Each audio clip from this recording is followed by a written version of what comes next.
Melanie's Muses here, where I muse about things in the entertainment world that are entertaining to me, and sometimes a few weird and random other videos too. But whatever I'm musing about, hopefully you guys come along for the ride.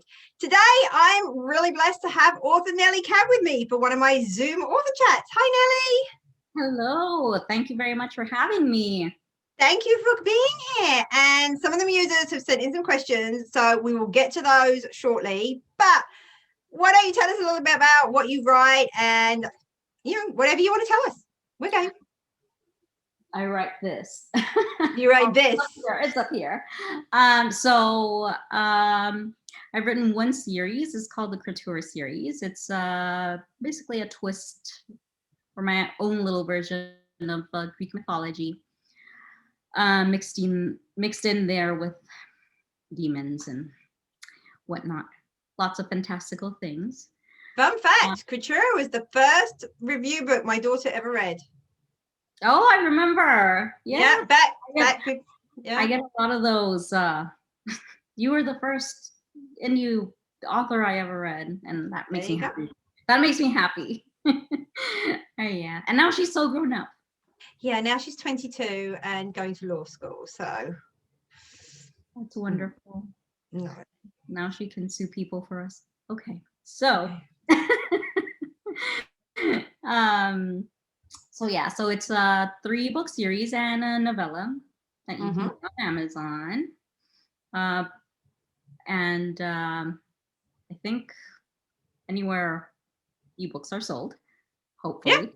Ebooks are everywhere. The paperbacks, I believe, are only available on Amazon. I will put the links to the books in the description for the video, and I'll put all your social media links and whatever there as well. Because you should definitely follow Nely on social media, especially around Christmas time, because Nely does the best Christmas wrapping ever, like ever. I tag her all the time, so you should be on that show where they do the wrapping because you'd win.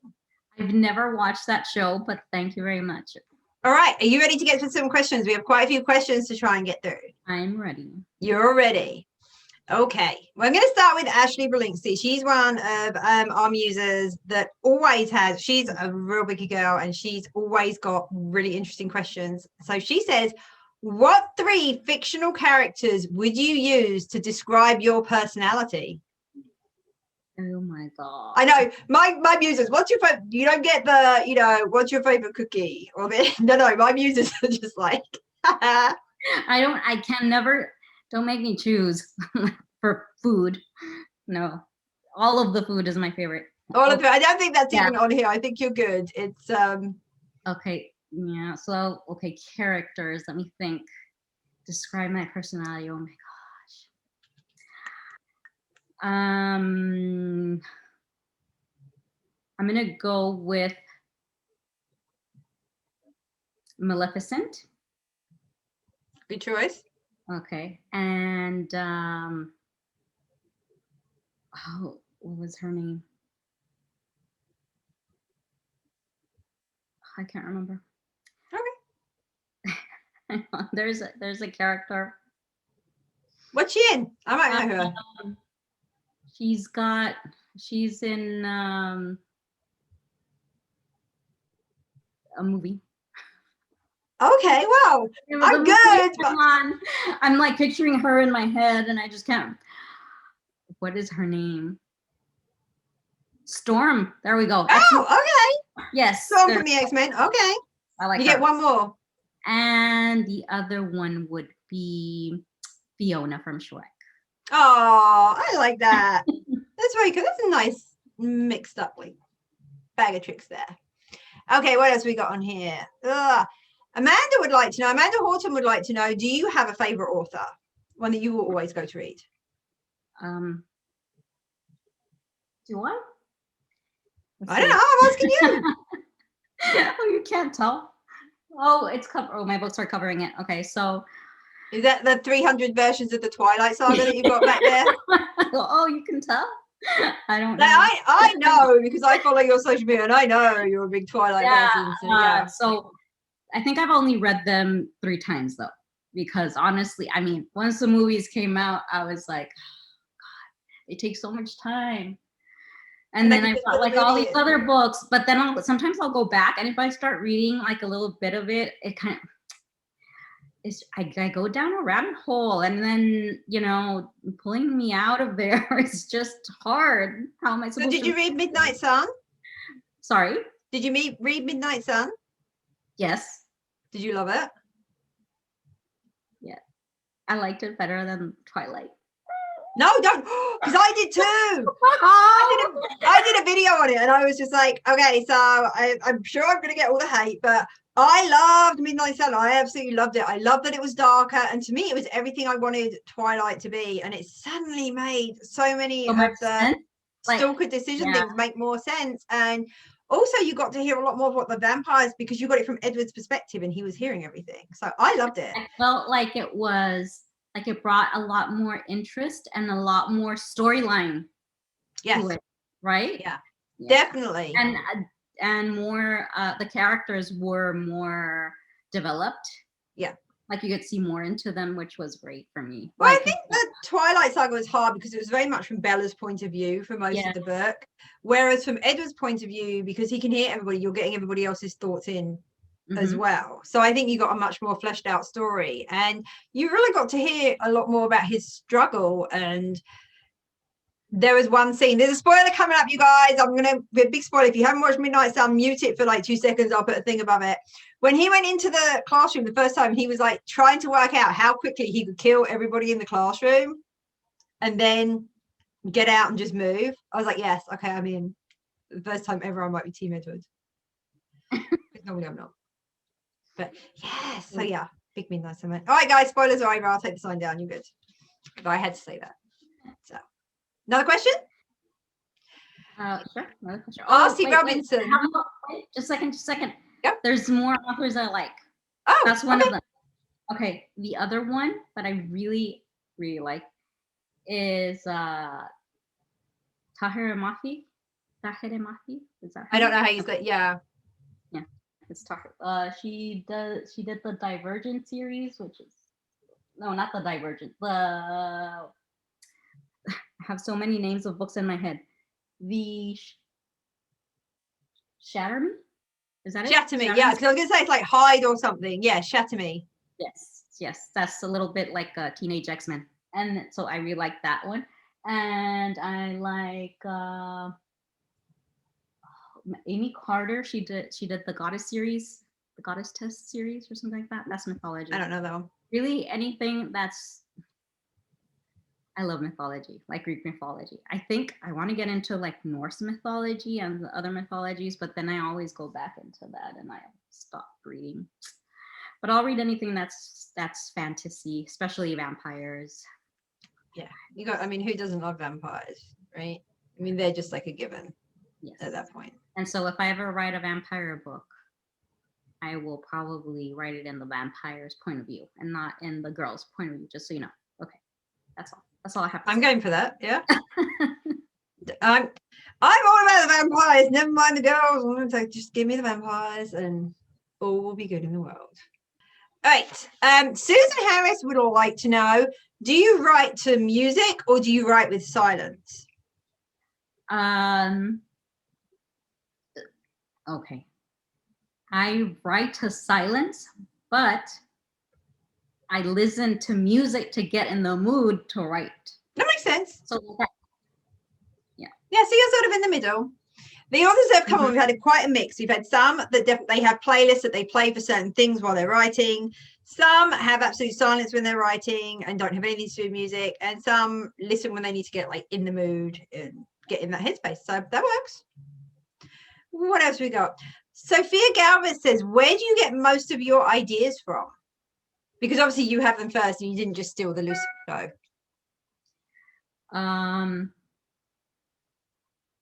Where do I get my ideas? They just pop into my head. There you go. Magic. Magic pop into your head. Well, the Twilight. Okay, no.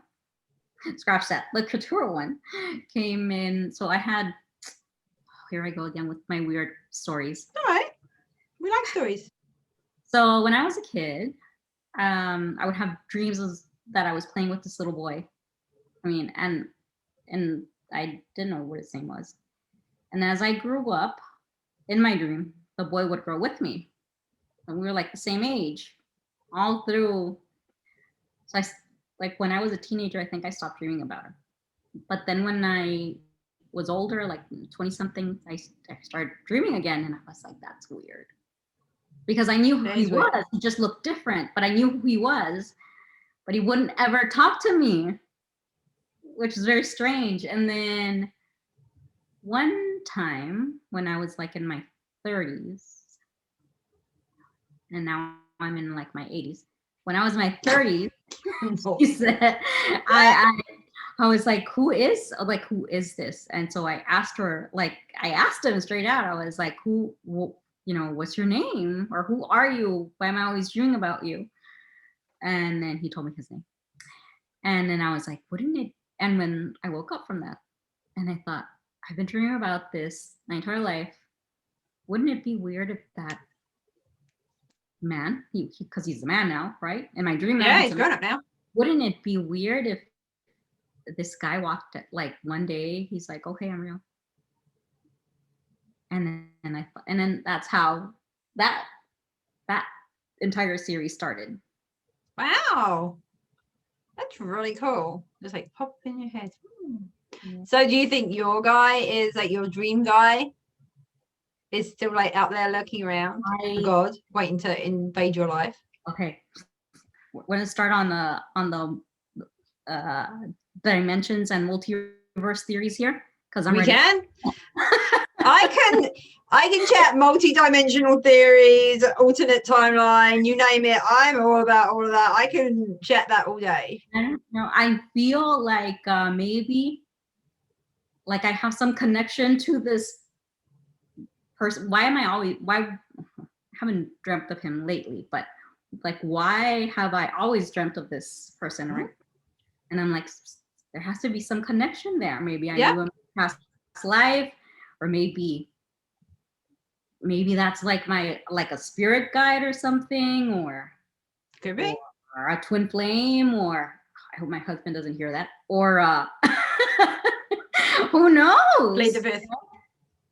I don't know, but I mean, for something to recur that often, I just feel that personally, I'm a very much a believer that all this stuff happens, and for it to occur like that so often, I just feel there's got to be something else going on. Yeah, but you know what?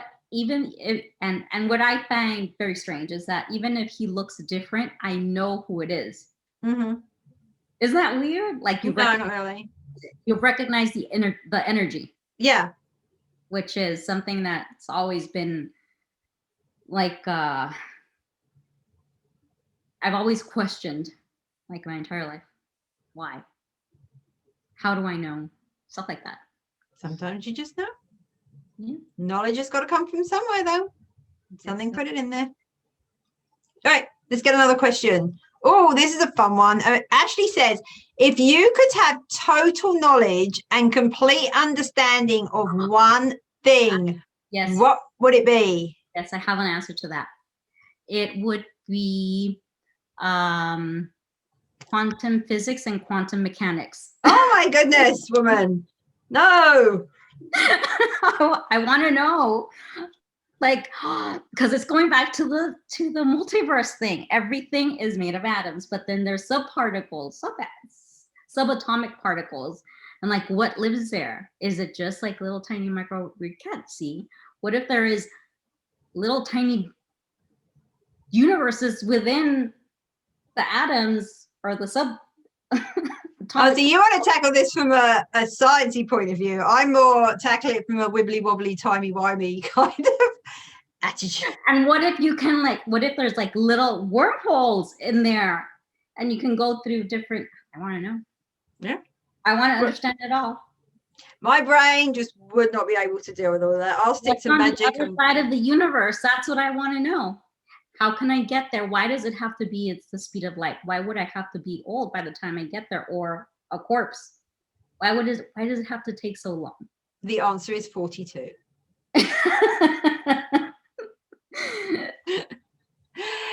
Susan Harris would like to know, if you could visit any 3 countries, where would you go? Everywhere. Let me see. Okay. I want to go to Spain. Mm-hmm. Italy is like one of the places that that is one of the places I dream, like I actually dream of. Like And you've never been there?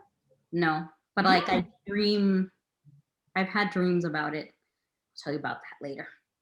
It's crazy. And then what other place would I want to go? I don't know. Oh God, there's only three. Only three?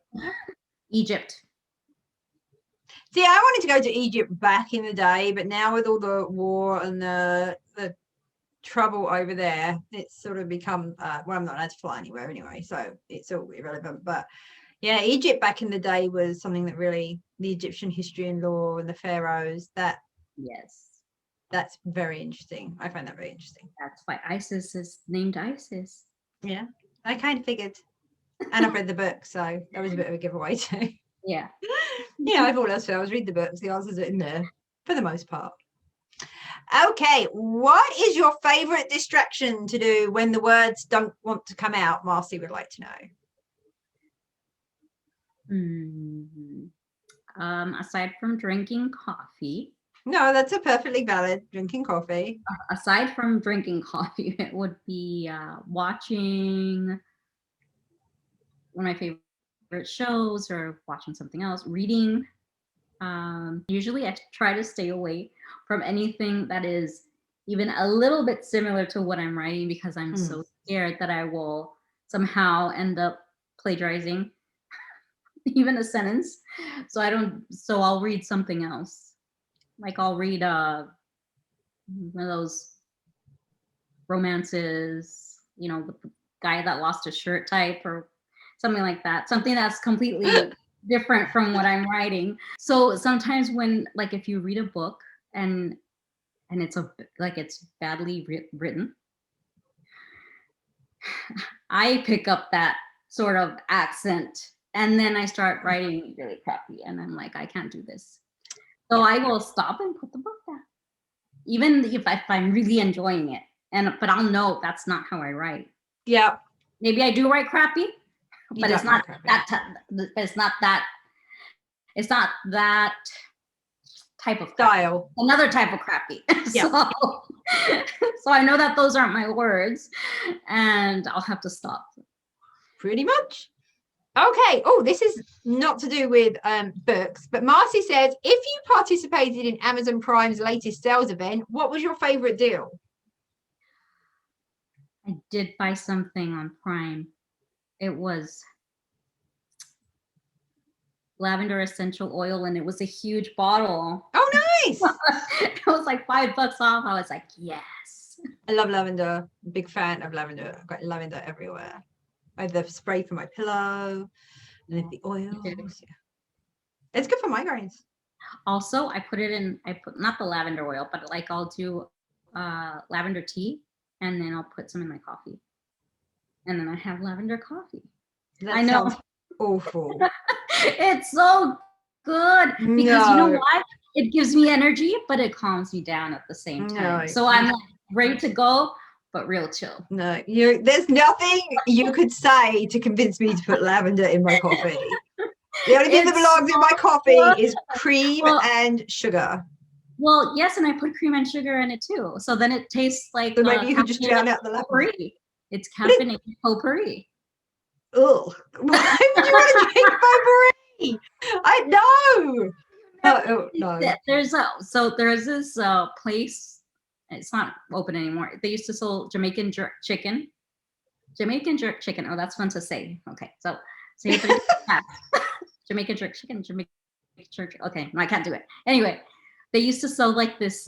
It's a tea, but when you drank it, that stuff tasted like straight up potpourri. It was like, I can't even. No, I want my coffee to taste like coffee. It was like you were licking the potpourri flowers, and you know what? And they closed down. I was like, oh, but then I was like, kind of like this. So I don't know what they put in it. Kind of seeing why they closed down. I think it would take a lot to convince me to drink potpourri type. No, just no. No, hard pass on that one. No. I have a syrup that's lavender and violet, and I put that in my coffee. A simple syrup. Doesn't belong in coffee. Put it in your cakes. Doesn't belong in coffee. Oh, no. No.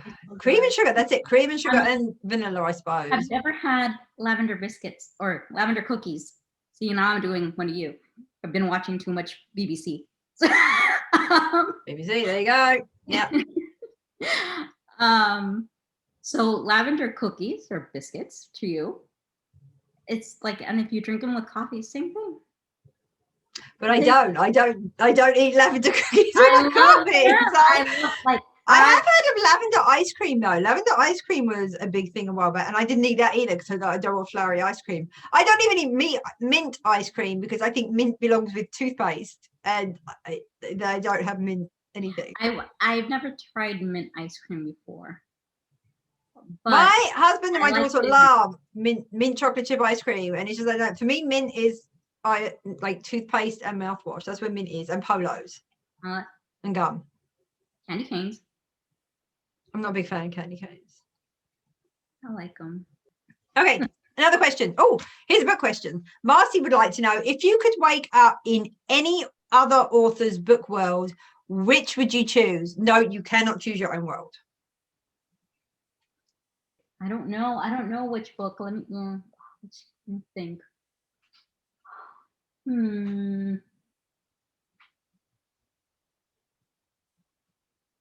I don't. It would have to be not Twilight because they'll kill me. Why would they kill you? Or I'll kill them because I would probably be like Edward. He would resist. But then he could turn you because I mean we better end up turning her. Yes. I don't know. Oh my God, this is such a hard question.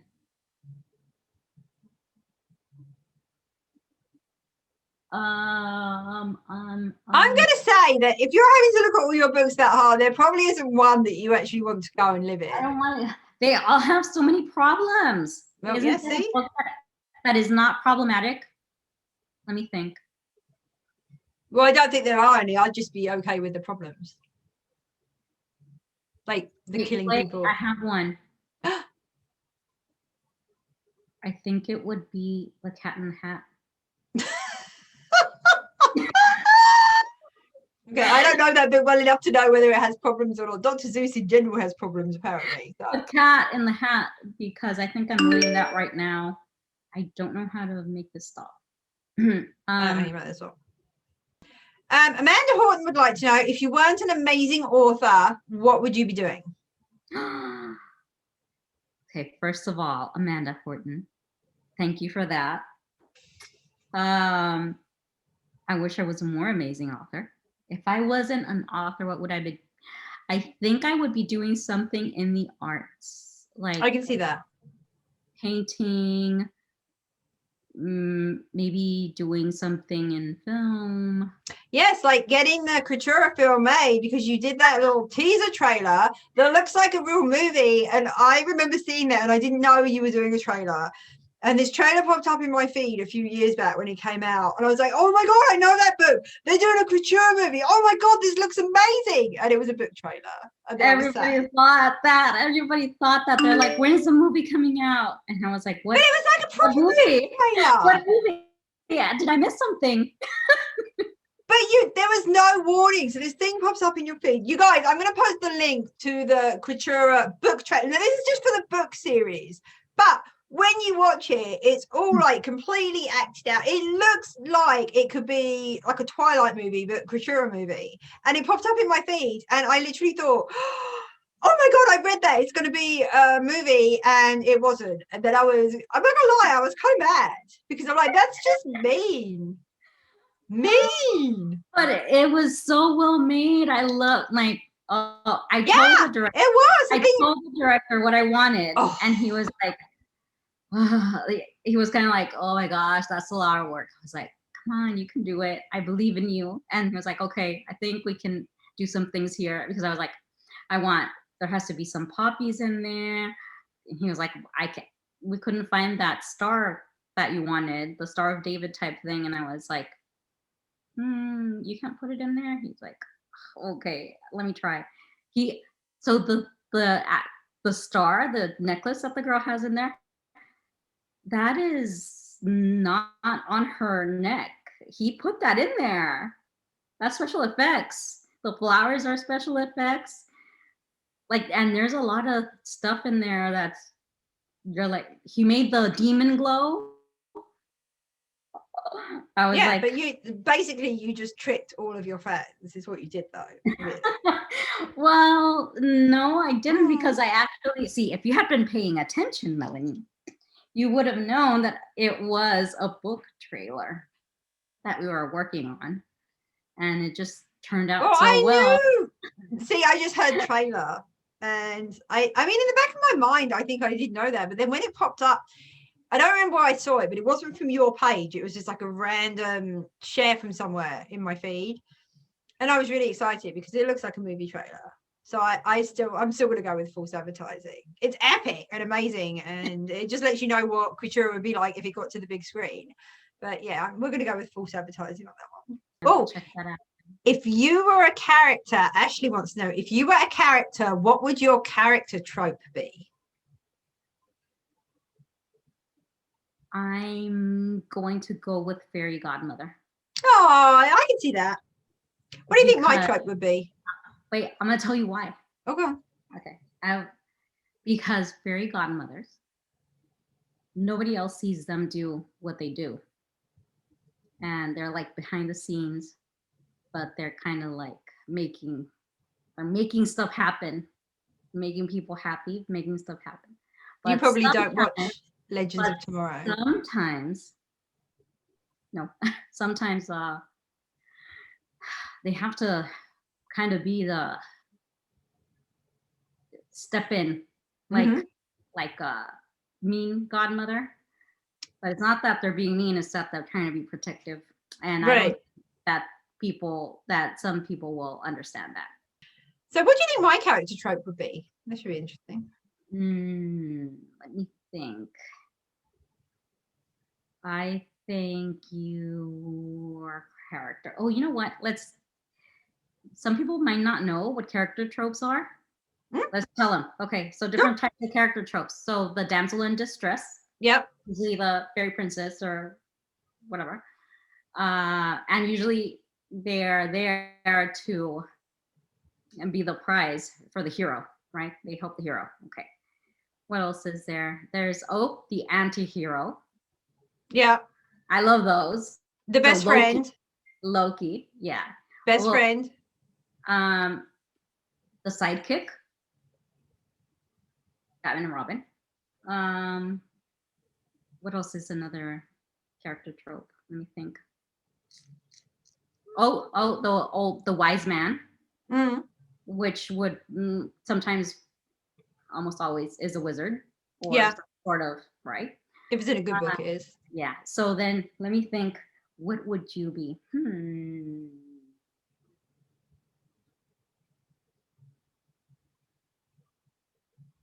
You can just say it. I think, you know what? I think you would be what is that one that, the one that uses their sexuality to get whatever they want. When my husband hears that, he's going to laugh so hard.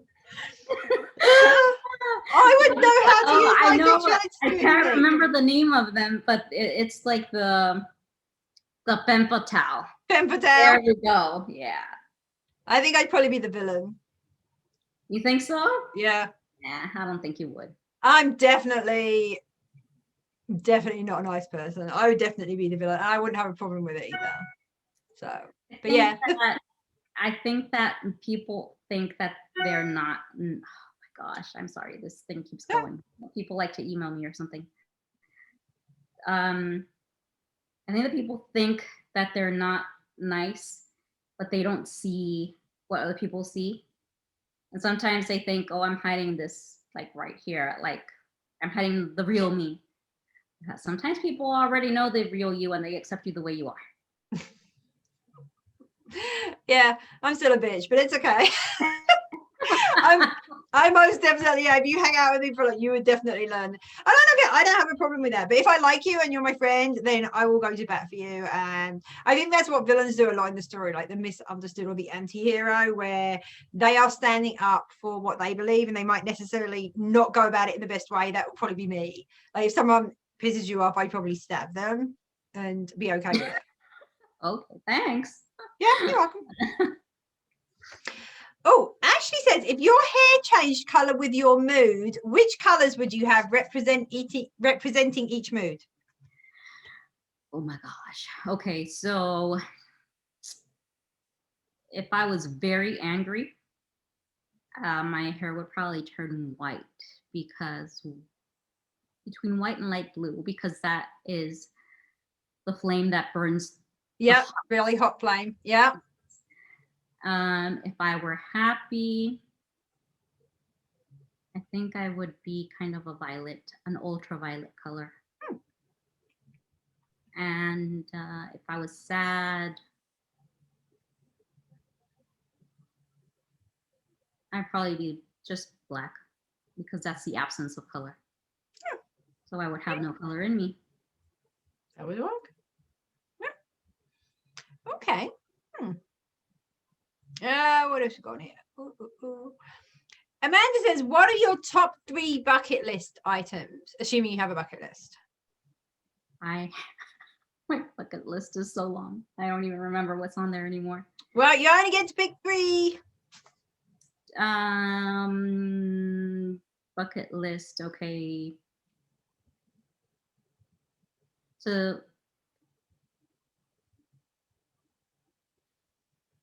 play an instrument. Learn to play an instrument, because I don't know how to do that. I don't even know if I'm musical. The only thing that comes out of my head is rhyming words. That's it. Okay. But I'm not a rapper, so weird. The other thing would be, let me see. I think I've always been very, like, I want to go to Japan, but I'm kind of scared because I don't know the language and it's so big. How are you supposed to communicate with people? But then somebody told me that they have translators, like they give you this little translator thing. Yeah, you wear it like around your neck and whatever, and it works like it's like a sci-fi translator thing. I think it's just like Google though. I'm not sure how much faith I would put in that. They give it to you at the hotel. Yeah, but I'm not sure how much faith, because if I was programming one of those, I'd probably make it say wrong things. And I mean, it's been yeah, because I think that would be funny.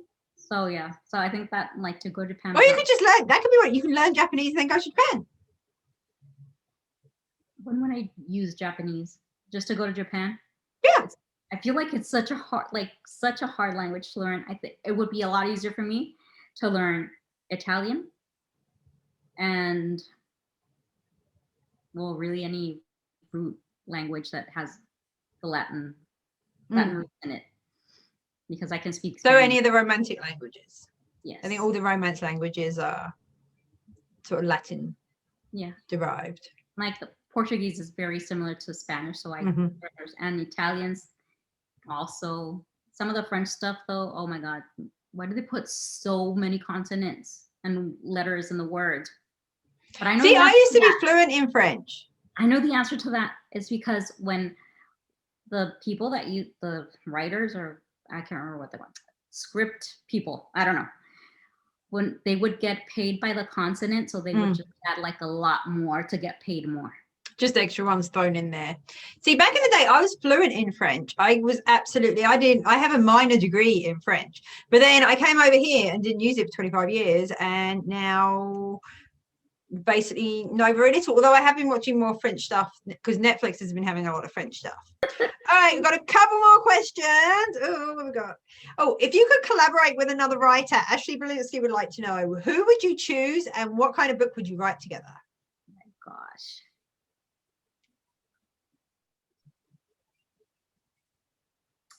I would choose, who's a fun writer?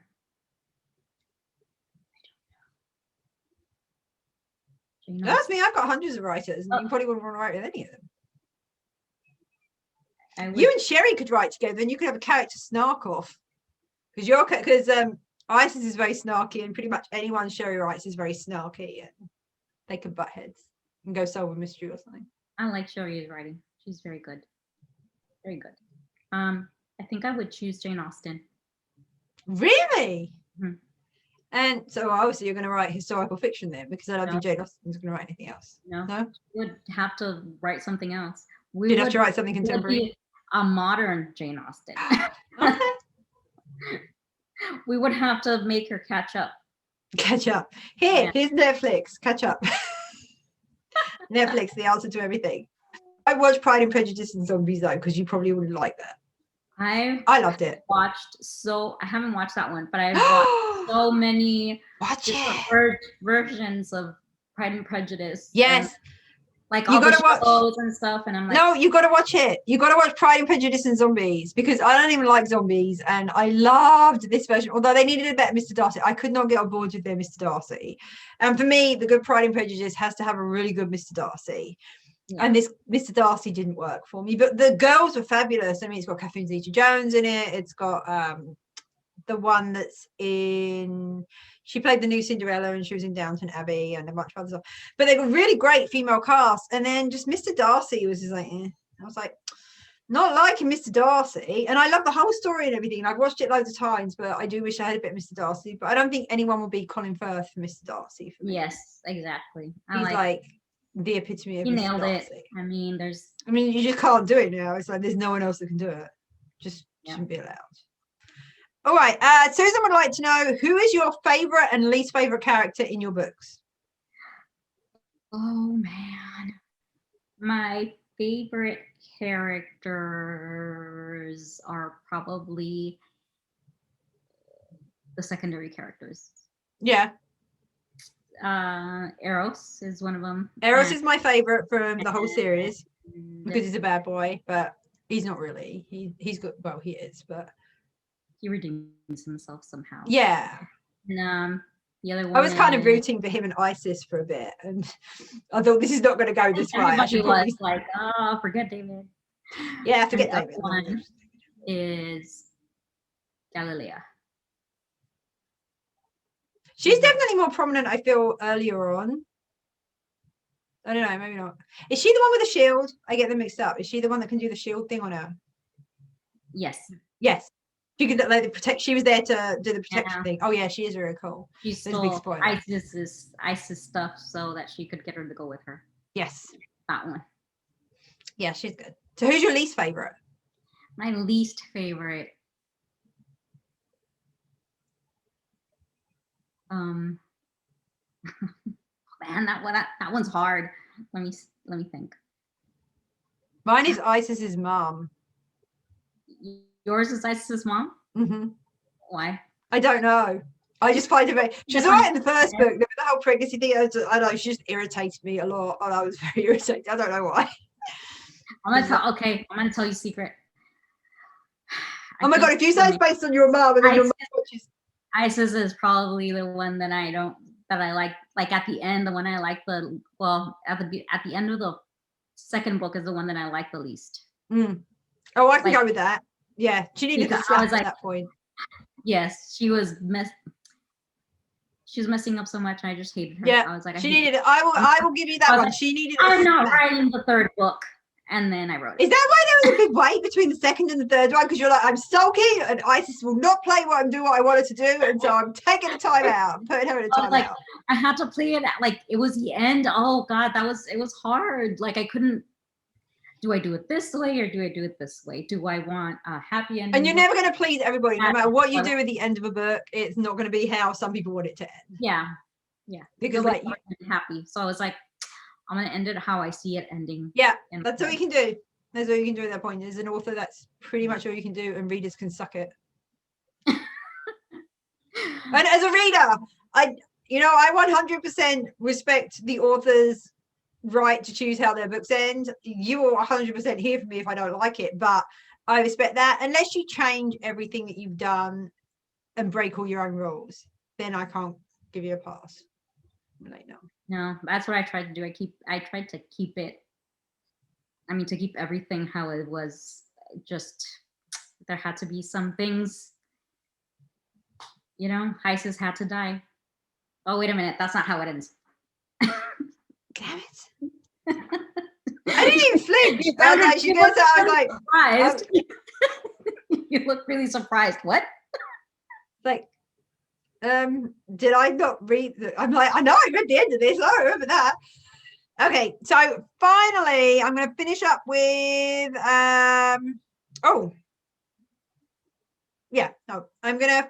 I'm gonna do two actually. Amanda said, have you ever started writing a book and stopped because it wasn't going how you wanted it to, and then just put it to one side and never come back to it? Yes, many times. Okay, well, all those books that you've got, then I come back to them and I'll be like, why did I stop? It was such. You and then need to just open them. Yes, but then I start to think, wait, where is this book going? What am I Where's doing in your with head? I'm sure you can figure it out. Yeah. Yep, it's in there. It's in there. I'm going to finish up with a question from Ashley Brolinsky. She says, if you could create a holiday, what would it be? Oh man, that was the hardest one on there that I read. I know. National Lavender Coffee Day.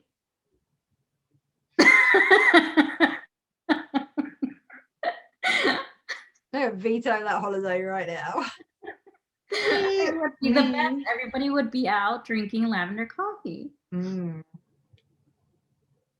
if you made it a holiday, it calms you down, but it gets you going. So you're doing things on the fly, but real calm. Okay. So I want to say a huge thank you to Nely for being here with me this afternoon. It was fabulous chatting with you. I hope you enjoyed it as well. And I'm going to put all the links to Nely's stuff in the description for the video. So there's book links in there. There's all her social media links in there. Go over there and check it out because you know you love books. You and my Muses love books. Go check it out. If you stuck through this video to see what was going on, huge thanks for that. Please do all the fun YouTube things, like, comment, and subscribe, especially comment. Let me know what you thought. If there were any questions you didn't get to ask Nely that you wished you'd answer, leave them in the comments and I'll make sure that she gets to see them. I'm sure she'll be popping over to see what's going on with the video anyway. If you think I look like a fun person to hang out with, duh, obviously I am. You should join me live every Sunday at noon Eastern time over on Facebook. I'm live with my husband, Greg. We talk about books. We've talked about Nely's books before. We talk about TV shows, movies, pretty much anything that comes up. There's giveaways, games. It's insane. You never know what's going to happen. All the best people are there chatting in the comments. My muses are amazing. As Muser Amanda Horton likes to say, Muser life is the best life. So why wouldn't you want to get in on that? And finally, click that notification bell so you never miss when I have a new video coming out. Only things you can count on for 2021 are Miracle Mondays, Forgotten Feature Fridays, Zoom interviews like this one on a Wednesday when I have them available, weird and random other videos as I think of them when they pop in my head or by request. So you got something you want to see? Let me know. And with that, I hope to see you next time. Bye.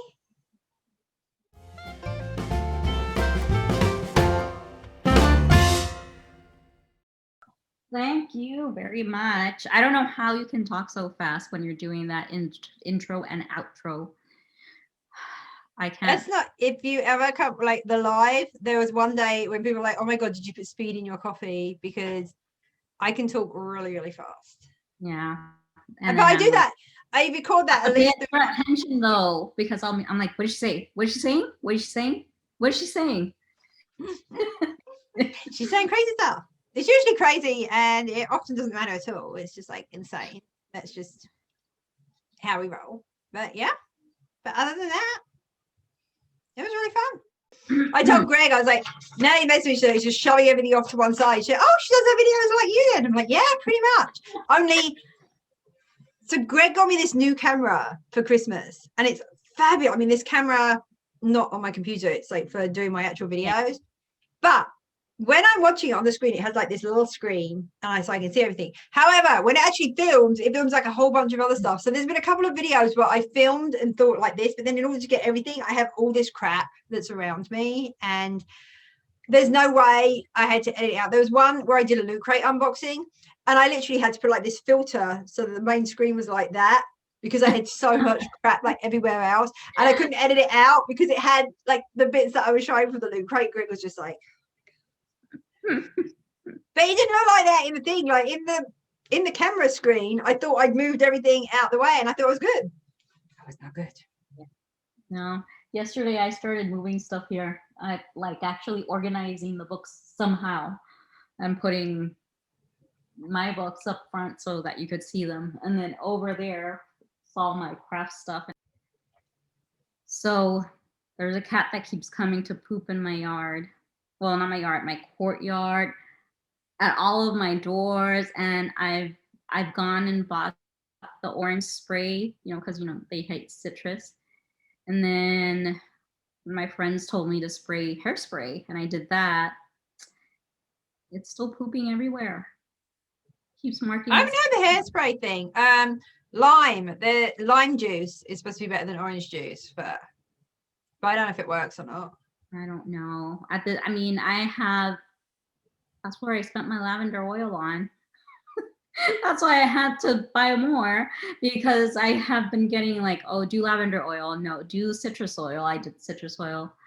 Do straight up citrus oil. Don't just, mix it with anything. Try apple cider vinegar. Try regular vinegar. I think at this point, if the cat wants to go in your yard, the cat is just going to go in your yard. Yeah, I think the cat is just like. And I was like, maybe I should just buy it like a litter box. And they're like, maybe the cat can't smell. No, they're like, I don't think that it matters because the cat's already outside. They don't care if you have a litter box or not. No, probably not. No. And this is a big cat. Is it? Oh, I'm sorry about that. I don't know. No, that's all right. Oh my gosh.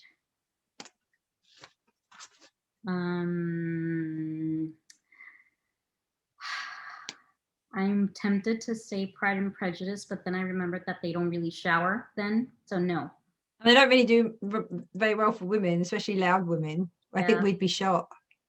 Probably. Also, they're going to have to go to the bathroom outside, and if you've never gone to a bathroom, to an outdoor bathroom, I have not. You don't want to do it. My idea of roughing it is a hotel without room service. Glamping. No, I wouldn't even go as far. It wouldn't even be glamping. It would literally have to be a hotel. Or one of those camper, like tour bus things that you can live on with. An RV. Yeah, but like a really posh one. Oh, okay. That we would never be able to afford. So I would never have anywhere. See, chatting on the computer, I'm fine.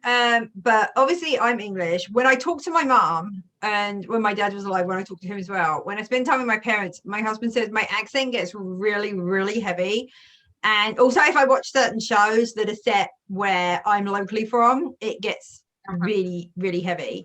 And then recently I've been talking to Susan, who's in Ireland a lot. And although I don't sound Irish, I keep saying grand. Everything's grand and like all the time. And I caught myself in a video and I said like about 20 times, like I was about a 16-year-old girl at the mall or something. It was like, oh my goodness, need to stop.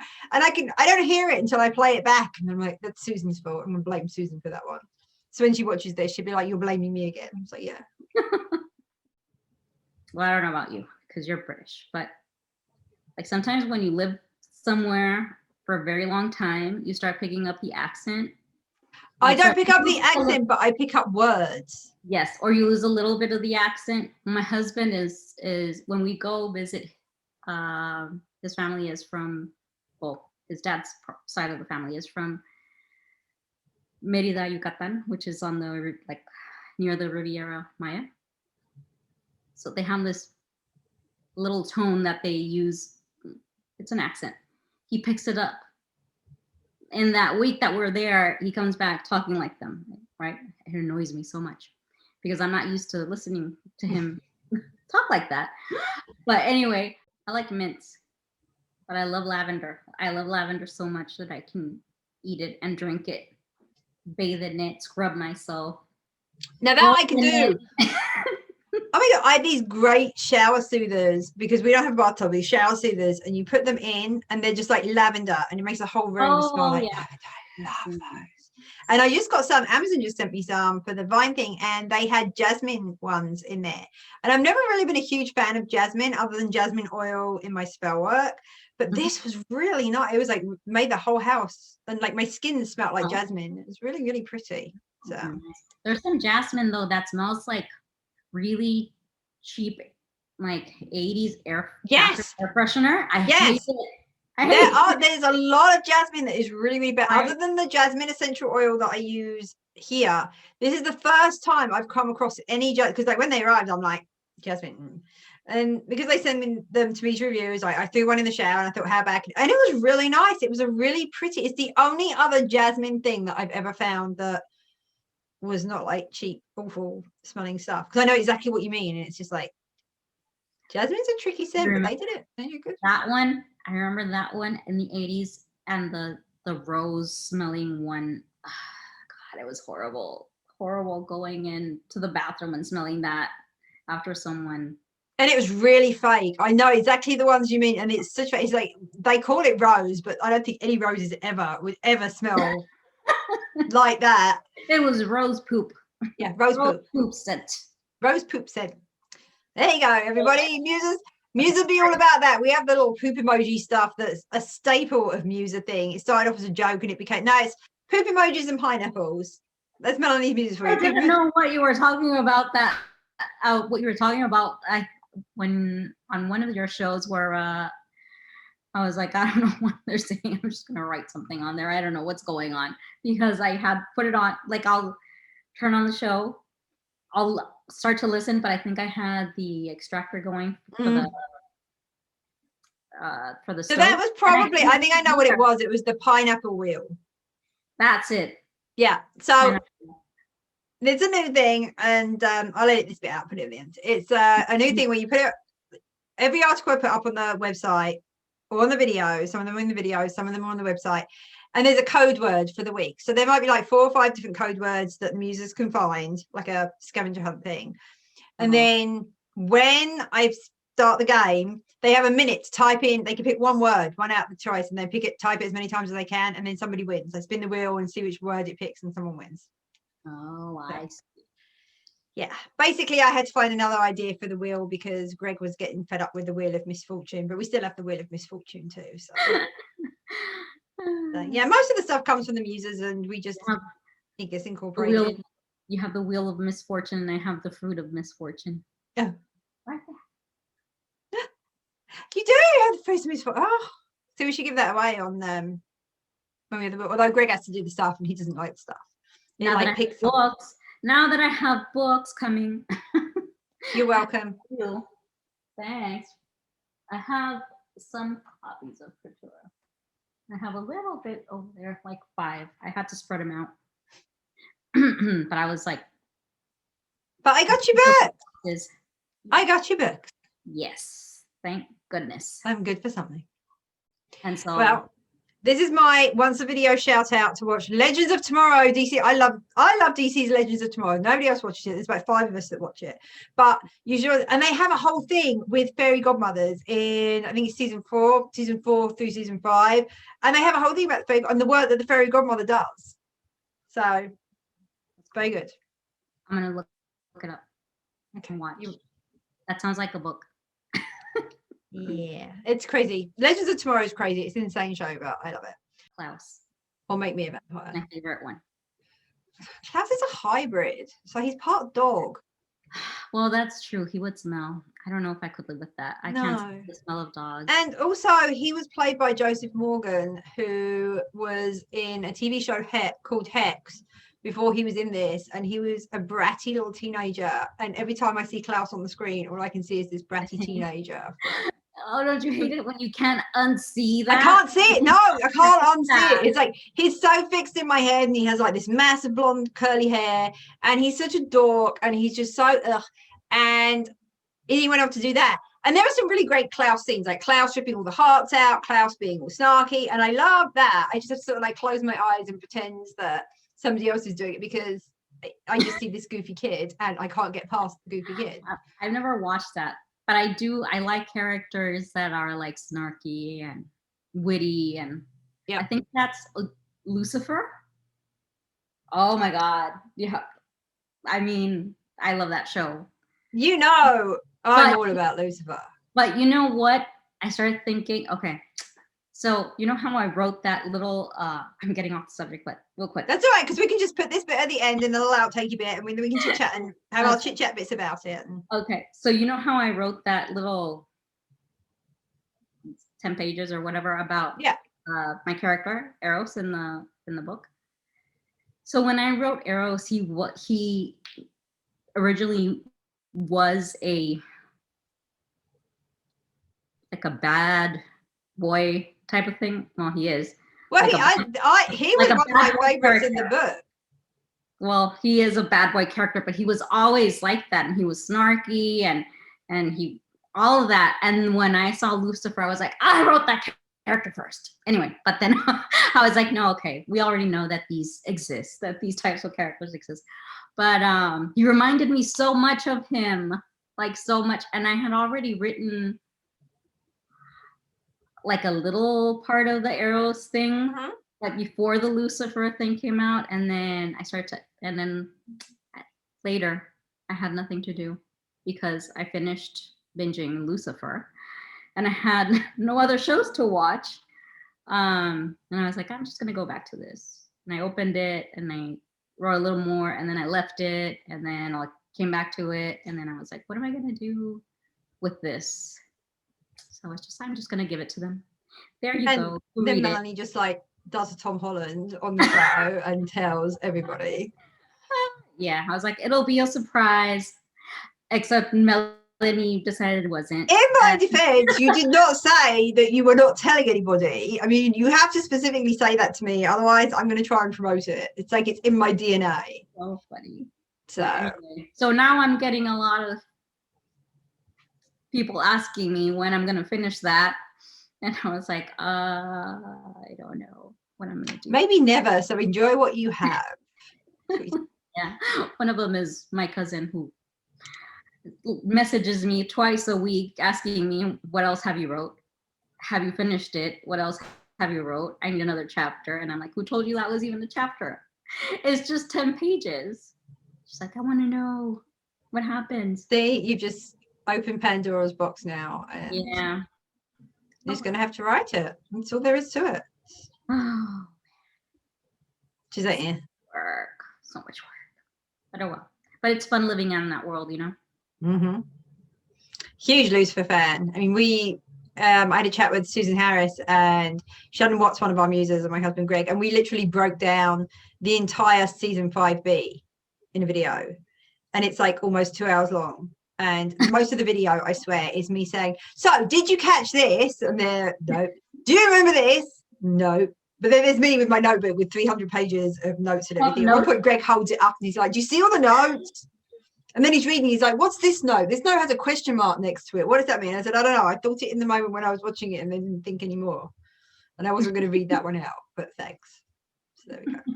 All right, back to questions. Yes. Oh, this is one of my favorite questions, and it always comes up because my muses love to ask it. Marcy Robinson says, are you a rigid plotter or a pantster when you do write your stuff? I am not a rigid plotter. I am a very loose plotter. But I get the ideas in, okay, this is what I want it to look like. I'll put some details in there. So for the most part, I am a pantster. Sometimes even the plotting doesn't work for me. Like even I just do like bullet points. I have to hit this. I have to hit this. But then I'll go back and I'll think, why did I do that? So then I have to erase everything and go back because it doesn't link to where the point where I wanted to end up at. So yeah, that's funny. I have to watch myself. You can have like several different versions. We could get like this version and that version and just put them all out. It's easy to put ebooks out now, just to come out. Piece of cake. Pick your own adventure. Yeah. I used to love those. Pick your own adventure. Big fan of those. My husband is actually, he goes crazy because I have so much stuff that it's so pretty. I always inspire, like you inspire me to want to do things like that, but then the reality comes around and I just like throw wrapping paper on it and a bow and call it well, done. sometimes I get tired because I'll be thinking, okay, who is this for? This is for so and so. Oh, what would she like? What color? What color would her favorite, present be? Would they like a teddy bear, or would they like something more like a fairy? Would they like this or what? And so I'm brainstorming like I'm writing a book. To wrap a present. You know how my wrapping goes? I sit down, I drink coffee, I think about it. Then I try to choose the paper and the ribbon, and then I realize I don't have the ribbon I want, and then I have to go to the store. Takes me on an entire day. And then when I'm at the craft store, there's like temptation everywhere. Yes, especially during Christmas time. Like, ooh, picks for sale, 50% off. Yeah, I'll take it. And I put I put horns on presents. I put whatever I can find. I'll figure it out. My big thing is the wrapping paper in our house has to match whatever the theme of my tree is for that year. So everyone gets the same wrapping paper. Well, so what I do, it's sort of like that. So what I do is I'll start off with certain colors. I'll be like, oh no, this year I'm only doing white and gold and silver. And then somehow it ends up that I get really tired of that and I want to see more color. And then I pull out every color I can, because I started to think, but this is for a kid. This gift is like, wouldn't they want something more colorful? And so the kids don't care at all. The kids are just like, we're just going to rip the paper off. We don't care what it's wrapped in. So. Yes, exactly. Then I remember that and I'm like, oh well. But now it looks nice under the tree, so it's all good. Yeah. And you're not going to convince me otherwise. I love it, but you're not going to convince me otherwise. Because we want the movie. I want the movie. Well, that's what I want. Maybe someday. I told everybody. I told them on my page. I mean, my son's going to film school. He's starting this fall. And the only reason I'm going to tell you what I tell everybody else. You get copies of your book and you leave them in dentist's office. In dentist's office. Oh my God. Because that's where Alan Ball randomly picked up one of Charlene Harris's books, one of the Sookie Stackhouse Southern Gothic Vampire novels. Oh my gosh. You know what? I just started reading that. Did you? It's I'm barely on the 7th page and I'm like, I love this author. She writes so well. I love her writing style. Did you watch the TV show? Yes. Yes, of course. Okay, because the books are completely different. Completely different. Well, somebody had already told me that, and I was like, well, I'm gonna read them anyway. Yeah, no, I always tell people it's like you just because you watch the show doesn't mean you can't read the books. I was reading the books first, and then the show came out, and I sort of did them both. And it's really good because as a reader, you don't know what's going on with the show. I mean, True Blood jumped the shark a little bit after like season 4 or 5, but it's very different from the book. Like season 1, book 1, and then you've got season 2, book 2, and then forget it. It's just completely different. But I think it's good because there are characters that came into the show. I mean, the books are all written from Sookie's perspective, and you couldn't do that. That just would not play out on the screen. That'd be really boring. Right. But Alan Ball found that book in a dentist office waiting room, and he picked it up because it happened to be there. Someone had left it behind, and that's how True Blood was born.